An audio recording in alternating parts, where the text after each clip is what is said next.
Magandang araw kaibigan. Welcome to my channel. Pagtatagumpay sa pangalan ni Jesus. Juan 16 verse 25 to 33.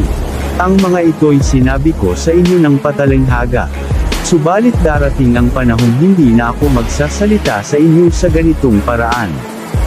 Tuwiran ko nang sasabihin sa inyo ang tungkol sa Ama.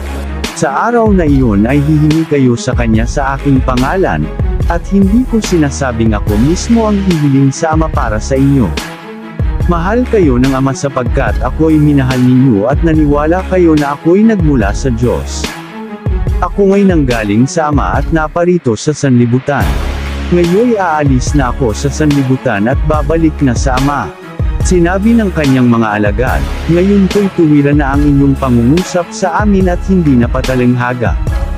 Ngayon alam na po naming alam ninyo ang lahat ng bagay, at hindi na kailangang tanungin pa kayo ninuman, dahil dito, naniniwala po kami na kayo'y mula sa Diyos. Sumagot si Jesus, talaga bang naniniwala na kayo? Darating ang oras, at ngayon na nga, na magkakawatak-watak kayo. Magkakanya-kanya kayo ng lakad, at iiwan ninyo ako. Gayon may hindi ako nag-iisa sapagkat kasama ko ang Ama. Sinabi ko ito sa inyo upang sa inyong pakikipag-isa sa akin ay magkaroon kayo ng kapayapaan. Magdaranas kayo ng kapigatian sa sanlibutang ito, ngunit tibayan ninyo ang inyong loob. Napagtagumpayan ko na ang sanlibutan.